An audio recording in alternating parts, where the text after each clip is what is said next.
ইল্লাল্লাহু মুহাম্মাদুর রাসূলুল্লাহ লা ইলাহা ইল্লাল্লাহু মুহাম্মাদুর রাসূলুল্লাহ সাল্লাল্লাহু আলাইহি ওয়াসাল্লাম কুররাতু আইনি বিকা ইয়া রাসূলুল্লাহ।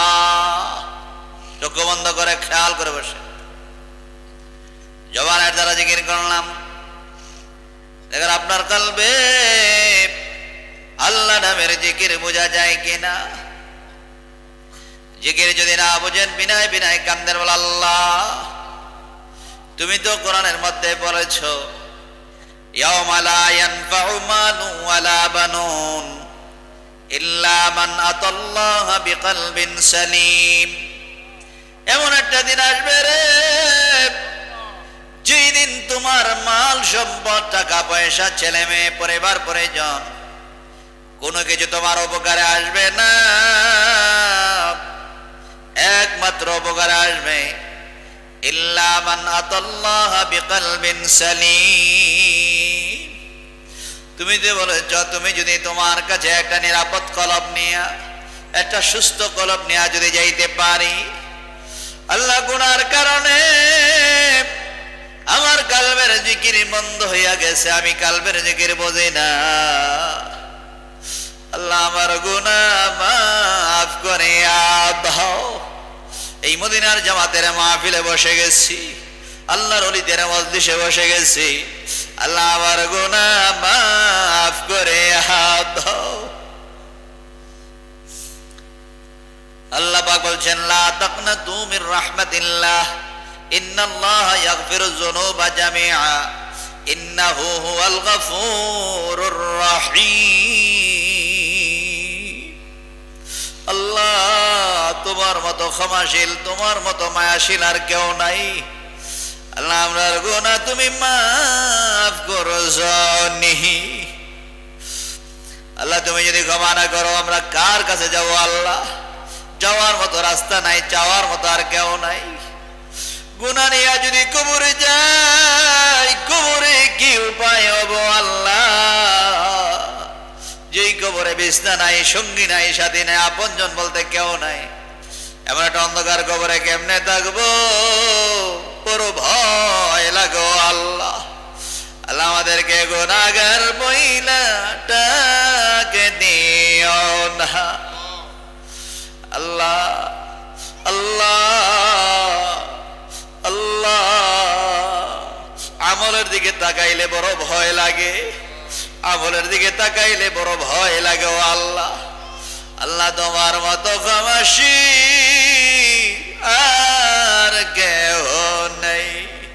গফুরুর রহিম নাম তোমার রব্বানা, তোমার মতো মায়াশীল আর কেউ নেই।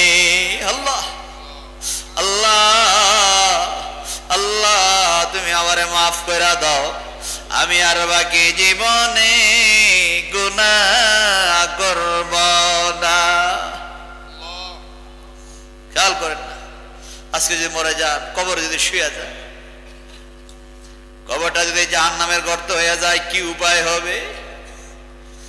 নবীজি ফরমান সারা পৃথিবীর খবর পাওয়া যায়, 3.5 হাত মাটির নিচে কবর আযাব বান্দা শুনতে পায় না, আযাবের কথা শুনতে পায় না। বান্দা এত জোরে চিৎকার করবে কিন্তু কান্নার আওয়াজ জিন এবং ইনসান কেউ শুনবে না। আপনার কান্নার আওয়াজ আপনার পাশে কেউ শুনবে না। বিনয় বিনয় কান্দে আল্লাহ আল্লাহ আমি আর বাকি জীবনে গুনাহ করব না। কারবা বাড়ি কারবা করো কারবা কি 3.5 হাত মাটির নিচে গরবারে সবে কাটবে গর্জ মারবে হায় রে হায় গুনাহগার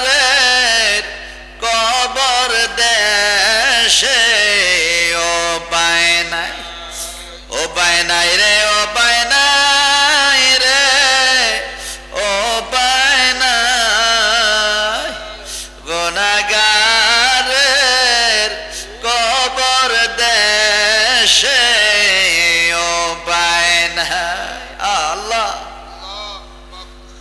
আল্লাহ আমাদের জীবনের গুনাহ মাফ করে দাও আল্লাহ আমরা আর বাকি জীবনে গুনাহ করব না শুকর আলহামদুলিল্লাহ আরেকবার বলুন আলহামদুলিল্লাহ সাল্লাল্লাহু আলা মুহাম্মাদ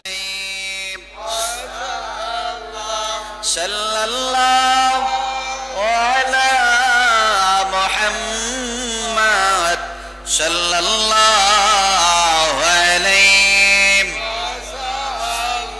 হাশর হবে তাওয়ার সানি উম্মত বলবে পানি পানি রাসূল বিনে পানি দিবার সাধ্য কারো নাই সাল্লাল্লাহু আলা সাল্লাল্লাহু আলাইহি সাল্লাল্লাহু আলা মুহাম্মাদ সাল্লাল্লাহু আলাইহি ও দিল মরর বালে দ্বাদশ রবিউল আউয়াল এসগ গরি সকালে সালাম দব হেলালে ইয়া নবী সাল্লাল্লাহু মাফ করে দেন আমরা সকলে বলি আল্লাহুম্মা আমিন আল্লাহ পাক যেন এই মাহফিলকে কবুল করেন 41 বছর যাবত এখানে মাহফিল হচ্ছে এই স্টেজে যারা আলোচনা করতেন এর মধ্যে অনেকেই কবরে শুয়ে গেছেন কি বল ঠিক না যেমন এখানে আমার আব্বাজান সবসময় দোয়া করতেন আজকে আমার আব্বাজান নাই বাংলা আব্দুর রশিদ সাহেব আলোচনা করতেন উনিও কবরে শুয়ে গেছেন বাংলা আজগর আহমদ সাহেব মাঝে মাঝে আসতেন উনিও কবরে শুয়ে গেছেন এইভাবে অনেকেই আমাদের এই দরবারে অনেক খোলাফা মুবাল্লিগরা আজকে কবরে শুয়ে আছেন এই নরসিংদীর জমিনে অনেক মানুষ যারা সবসময় মাহফিলগুলোতে আসতেন আজকে তারা কবরে শুয়ে গেছেন এখন আমরা যারা আছি কোন দিন যেন আমাদেরও ডাক এসে যায় যখন মৃত্যুর ডাক দিবে আল্লাহ যেন ইমানের মৃত্যু নসিব করেন আমরা সকলে বলি আল্লাহুম্মা আমিন আর একবার বলি আল্লাহুম্মা আমিন এবং বিশেষ করে এই এই মালিদায় খানকায় কামাল্লা দরবার শরীফের যে হাফিজিয়া মাদ্রাসা এই খানকার দিকে আপনারা সবসময় খেয়াল রাখবেন আপনারা সকলে এই খানকায় এই মাদ্রাসায় ছাত্র দিবেন এবং ছাত্রদেরকে যেভাবে খেদমত করতেছেন আঞ্জাম দিচ্ছেন টাকা দিয়ে বুদ্ধি দিয়ে পরামর্শ দিয়ে এগুলো অব্যাহত রাখবেন আল্লাহ যেন এই প্রতিষ্ঠানগুলোকে কবুল করেন এগুলোই হলো সদকায়ে জারিয়া এগুলা কি সদকায়ে জারিয়া মানুষের মৃত্যুর পরে সমস্ত আমল বন্ধ হয়ে যায় কিন্তু সদকায়ে জারিয়া জারিয়া মানে কি এটা চলমান এটা কি চলমান কিয়ামত পর্যন্ত চলমান থাকবে যতদিন পর্যন্ত এই সদকায়ে জারিয়া জারি থাকবে ততদিন পর্যন্ত আপনার কবরে সওয়াব রেসানি পৌঁছেই থাকবে জোরে না সুবহানাল্লাহ এই জন্য সদকায়ে জারিয়ার কাজ মসজিদ মাদ্রাসা এই সমস্ত জায়গার মধ্যে খেদমত করা এই খেদমত করলে এটা কবরের মধ্যে সওয়াব এখানে যারা কোরআন পড়তেছে এই 24 ঘন্টা কোরআনের মধ্যে ওযু অবস্থায় কোরআন তেলাওয়াত করতেছে কোরআন পড়লে সওয়াব শুনলেও সওয়াব আপনি খেদমত করতেছেন এই খেদমত করার কারণে আপনার কাছেও সওয়াব পৌঁছতে থাকবে যেমন না সুবহানাল্লাহ এই জন্য এই কাজের মধ্যে আল্লাহ পাক যেন আমাদের সকলকে সহযোগিতা করার মতো এখানে সকলকে আমি আন্তরিকভাবে আহ্বান করব এই মদিনার জামাত কামাল্লা দরবার শরীফ আমার আব্বা জান এই মদিনার জামাত এই নরসিংদীর জমিনে বহু জায়গায় ঘুরে ঘুরে মদিনার জামাতের দাওয়াত পৌঁছে দিয়েছেন এই মদিনার জামাতের খেদমত করবেন এই মদিনার জামাতের সঙ্গে আপনারা সকলে আন্তরিকতা মহাব্বত রাখবেন আল্লাহ যেন এই মদিনার জামাতের ছায়াতলে থেকে আমরা সকলে যেন আমল আখলাক সুন্দর করে আমরা যেন কবরে যাইতে পারি আল্লাহ যেন সেই তৌফিক দান করেন আমরা সকলে বলি আল্লাহুম্মা আমিন এখনই দোয়া হয়ে যাবে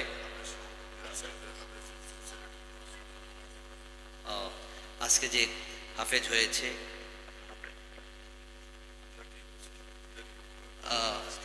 আচ্ছা আচ্ছা এই জাকির হোসেন বেনু মেম্বার সাহেব, সাবেক মেম্বার সাহেব, উনি আজকে যে কোরআনে হাফেজ হয়েছে তাকে 500 টাকা হাদিয়া দিয়েছেন। আল্লাহ যেন তাকে কবুল করেন এবং জাকির হোসেন সাহেবকে আল্লাহ যেন কবুল করেন। আমরা সকলে বলি আল্লাহুম্মা আমিন। আরেকবার বলি আল্লাহুম্মা আমিন। আল্লাহ পাক যেন তার আব্বা আম্মার জন্য দোয়া চেয়েছেন, আল্লাহ যেন তার আব্বা আম্মার কবরটাকে জান্নাতের বাগান বানিয়ে দেন।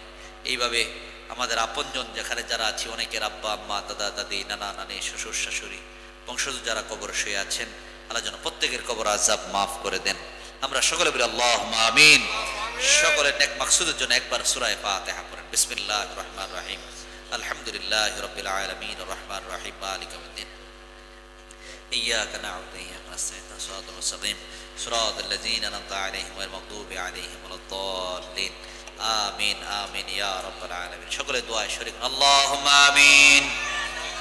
রব্বানা যালামনা আনফুসানা ওয়া ইল্লাম তাগফির লানা ওয়া তারহামনা লানাকুনান্না মিনাল খাসিরিন। ربنا آتنا في الدنيا حسنة وفي الآخرة حسنة وقنا عذاب النار وادخلنا الجنة مع الأبرار يا عزيز يا غفار يا رب العالمين. رب اجعلني مقيم الصلاة ومن ذريتي ربنا وتقبل دعاء رب ارحمهما كما ربياني صغيرا. আয় আল্লাহ, মদিনার জামাত কামাল্লাহ দরবার শরীফের প্রতিষ্ঠাতা রাহবার কুতুবুল আলম মুজাদ্দিদ জামান, আয় আল্লাহ কামাল্লাহ দরবার হযরত পীর সাহেব কেবলার প্রতিষ্ঠিত এখানকার মাহফিল, ও আল্লাহ আয় আল্লাহ আজকে 41তম মাহফিল তো শেষ হইয়া যায়। আল্লাহ আজকের এই মাহফিল খানা তুমি কবুল করে নাও। আয় আল্লাহ আমাদের সকলের জীবনের গুনাহ খাতা মাফ করে দাও। আল্লাহ আমরা জীবনে যত গুনাহ করছি সমস্ত গুনার জন্য ক্ষমা চাই, মাফ চাই ও আল্লাহ। আল্লাহ আপনার গফুরুর রহিম নামের ওসিলায় আমাদের সকলের জীবনের গুনাহ মাফ করে দাও। আল্লাহ আমরা আর বাকি জীবনে গুনাহ করব না। আল্লাহ আল্লাহ এই মাহফিলে সব সময় যারা বসতো, এই মাহফিলে যারা আলোচনা করত, এই মাহফিলে শোনার জন্য যারা আসতো, আল্লাহ এদের মধ্যে আজকে অনেক মানুষ কবরে, আল্লাহ প্রত্যেকের কবর আযাব মাফ করে দাও। মাইকের আওয়াজ যতটুকু দূরে যায়, যে যেখান থেকে আমার সঙ্গে এই মোনাজাতে শরীক হয়ে গেছে, আল্লাহ আল্লাহ প্রত্যেককে আপনি কবুল করে নেন। আল্লাহ প্রত্যেকের জীবনের গুনাহ খাতা মাফ করে দেন। আয় আল্লাহ আমরা যা কিছু পড়লাম সন্ধ্যা থেকে নিয়ে এত রাত্র পর্যন্ত, আল্লাহ এখানে জিকির, আজকার, মুরাকাবা, মুশাহাদাত, আল্লাহ যে আলোচনা হয়েছে, আল্লাহ এর সওয়াব রেসানি লক্ষ কোটি গুণ বাড়াইয়া সোনার মদিনা উম্মতের কান্ডারি নবীর রওজা মুবারকে পৌঁছায়া দাও। আল্লাহ সাহাবায়ে কেরাম, তাবিঈন, তাবে তাবিঈন, আইম্মে মুজতাহিদিন, সালফে সালেহিন, সিদ্দিকিন, আউলিয়া কামিলিনদের পাক রয়ে পৌঁছায়া দাও। আয় আল্লাহ খাস করে মাহবুব ফুরফুরা জনপুর সিলসিলার সমস্ত ওলি আল্লাহগণের পাক রুহে পৌঁছায়া দাও। আল্লাহ খাস করে মাহবুব মদিনার জামাত কামাল্লাহ দরবার হযরত পীর সাহেব কেবলা, আল্লাহ আমার আব্বা জান আল্লাহ ফুলের বাগান সাজাইয়া, আল্লাহ মদিনার জামাত কামাল্লাহ দরবার শরীফে, আল্লাহ দরবার শরীফে মাটির জমিনকে ফুলের বাগান বানায়া শুয়ে গেছে। আমার আব্বা জানের পাক রুহে পৌঁছায়া দাও। আব্বা জানের একদম আমাদের সকলকে নসিব করে দাও। আল্লাহ আজকের এই মাহফিল খানা তুমি কবুল করে নাও। আল্লাহ এই মাহফিলে যারা হাজির হয়ে গেছে, আল্লাহ সকলকে তুমি কবুল করে দাও। আল্লাহ এখানে যারা হাত উঠাইছে, এখানে অনেকের আব্বা জমিনে নাই, আল্লাহ অনেকের আম্মা জমিনে নাই। আল্লাহ এমন কিছু লোক আছে রে যারা আব্বা আম্মা দুইজনেই কবরে, আল্লাহ তাদের কবর গুলা জান্নাতের বাগান বানায়া দাও। আল্লাহ তাদের কবর গুলা মিরিয়াতিল জান্নাহ বানায়া দাও।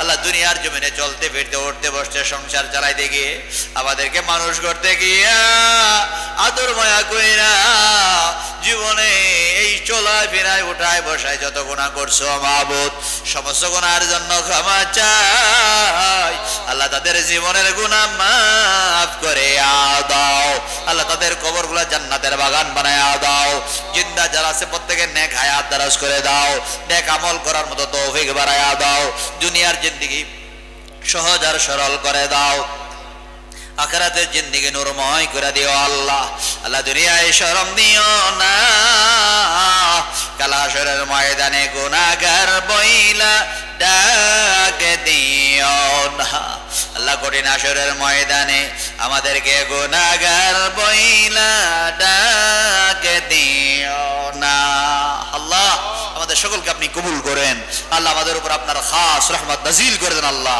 আল্লাহ দুনিয়ার জিন্দেগি সহজ আর সরল করে দেন আখিরাতের জিন্দেগি নূরময় করে দিন আল্লাহ আল্লাহ আল্লাহ আজকের এই মাহফিল যারা সাজাইছে আল্লাহ যারা বুদ্ধি দিয়ে পরামর্শ দিয়ে টাকা পয়সা দিয়ে আজকের এই মাহফিল আল্লাহ কায়েম করছে আল্লাহ আল্লাহ তাদের প্রত্যেকের বংশধরের কবর আযাব মাফ করে দাও আল্লাহ যে যেখান থেকে দোয়া চেয়েছে আল্লাহ আল্লাহ প্রত্যেককে আপনি কবুল করেন আল্লাহ প্রত্যেকের নেক হায়াত দারাজ করে দেন আল্লাহ সুস্থতার নেয়ামত দান করে দেন আল্লাহ আল্লাহ পর্দায় মা বোনেরা যারা হাত উঠেছে প্রত্যেককে আবেদা জাহেদা সালেহা বানায়া দেন রাবিয়া বসরির মতো ওলি বানায়া দেন খাতুনে জান্নাত মা ফাতেমা জোহরার সঙ্গে এক জান্নাতের জান্নাতি হইতে পারে সেই তৌফিক দান করে দেন আল্লাহ আল্লাহ আমাদের দেশের উপর আপনার খাস রহমত নাজিল করে দেন আল্লাহ সমস্ত তামাসাত থেকে আপনি হেফাজতে রাখেন আল্লাহ আল্লাহ আল্লাহ আমাদের মালিদা খানকায় কামাল্লা দরবার হাফিজিয়া মাদ্রাসা এতিমখানা আপনি কবুল করে নেন আল্লাহ এখানে হাফেজ সাহেব ছাত্ররা যারা আছে আল্লাহ আল্লাহ তারা কষ্ট পরিশ্রম করতেছে হাফেজ তানবীর আল্লাহ এদেরকে কবুল করে নেন আল্লাহ সার্বিক তত্ত্বাবধান হাফেজ তানবীর আল্লাহ যে হাফেজ সাহেবরা আছেন আল্লাহ সকলকে আপনি কবুল করে নেন আল্লাহ সকলের উপর আপনার খাস রহমত নাজিল করে দেন আল্লাহ আল্লাহ আমাদের মধ্যে যারা বিমার সেবা করে দেন আল্লাহ যারা অভাব দূর করে দেন যারা ঋণগ্রস্ত ঋণ পরিশোধ করার মতো তৌফিক দান করে দেন আল্লাহ যারা দুনিয়াবী সমস্যায় পড়ে কান্দে আল্লাহ সমস্যা থেকে উদ্ধার করে দেন আল্লাহ তার ভাইয়ের আপনজনেরা আব্বা আম্মা আপনজন যারা আছে আল্লাহ সকলকে কবুল করেন আল্লাহ আল্লাহ প্রত্যেকের ছেলে মেয়েগুলাকে নামাজি বানায়া দেন আল্লাহ দিনের পথে চলার মতো তৌফিক দান করে দেন আয় আল্লাহ যতদিন বাঁচায় রাখবেন ঈমান এবং আমানের সহিত বাঁচায় রাখেন আল্লাহ আল্লাহ দুনিয়ায় শরম দিয়েন না কাল হাশরের ময়দানে গুনাহগার বইলা ডাক দিয়েন না আল্লাহ আজকের মাহফিলে আয় আল্লাহ নূরে মদিনা ছাত্র কাফেলার অনেকে হাজির হয়েছে আল্লাহ আয় আল্লাহ শাহ আকদম সালমান ফার্সি ইয়াসিন আহমদ আল হাবিব আল্লাহ রহমতুল্লাহ এদেরকে কবুল করেন আল্লাহ আল্লাহ মদিনার জামাতের খেদমত করতে পারে সেই তৌফিক দান করে দেন আল্লাহ আল্লাহ আমার ছোট ভাই হিদায়াতুল্লাহ আল্লাহ তাদের কবুল করে নেন আল্লাহ নেক হায়াত দারাজ করে দেন সুস্থতার নেয়ামত দান করে দেন আম্মা যেন নেক হায়াত দারাজ করে দেন আল্লাহ আমার ভাই বোন যারা আছে সকলকে কবুল করে নেন আল্লাহ ভাগনা ভাগ্নে আপনজনরা যারা আছে আল্লাহ সকলের উপর আপনার খাস রহমত নাজিল করে দেন আল্লাহ আল্লাহ দেশ বিদেশে অনেকে দোয়া চায় আল্লাহ অনেকেই অসুস্থ দোয়া চেয়েছে আল্লাহ বিদেশের জমিনে একজন দোয়া চেয়েছে আল্লাহ তার ছেলে অত্যন্ত অসুস্থ আল্লাহ তার নেক হায়াত দারাজ করে দেন আল্লাহ সুস্থতার নেয়ামত দান করে দেন আল্লাহ আল্লাহ রিজভি রওনক আল্লাহদেরকে কবুল করেন আল্লাহ আওলাদ শামুল্লাহ আল্লাহ মামুন সাহেব আল্লাহদেরকে কবুল করেন আল্লাহ আল্লাহ মদিনার জামাতে যারা খেদমত করতেছে আল্লাহ সকলকে আপনি কবুল করে নেন আল্লাহ এই মদিনার জামাতকে ভালোবাসে যারা কবর শুয়ে গেছে প্রত্যেকের কবর আযাব মাফ করে দে হাসবুনাল্লাহু ওয়া নি'মাল ওয়াকিল নি'মাল মাওলা ওয়া নি'মান নাসির সুবহান রাব্বিকা রাব্বিল ইজ্জাতি আম্মা ইয়াসিফুন আল্লাহ এই মাদ্রাসার হাফেজ সাহেব হাফেজ আবু সাইদ আল্লাহ তার একটা ছোট বাচ্চা জন্ম হওয়ার পরে আল্লাহ কিছুদিন চিকিৎসা করার পরে দুনিয়া থেকে বিদায় হয়ে গেছে আল্লাহ তার এই ছেলেটাকে জান্নাতের আল্লাহ নাজাতের একটা তাদের পিতামাতা নাজাতের একটা উসিলা হিসেবে কবুল করে নিও আল্লাহ কাল হাশরের ময়দানে এই বাচ্চার উসিলায় তারা যেন জান্নাতি হয়ে যেতে পারে আল্লাহ সেই তৌফিক আপনি সেই সুযোগ আপনি করে দিন আল্লাহ তাদেরকে ধৈর্য ধারণ করার মতো তৌফিক দান করে দেন আল্লাহ ربنا تقبل منا إنك أنت السميع العليم وتب علينا إنك أنت التواب الرحيم ربنا تقبل منا بحق لا إله ইল্লাল্লাহু মুহাম্মাদুর রাসূলুল্লাহ সাল্লাল্লাহু আলাইহি ওয়াসাল্লাম কুররাতু আইনি বিকা ইয়া রাসূলুল্লাহ। আসসালামু আলাইকুম ওয়া রাহমাতুল্লাহি ওয়া বারাকাতুহু।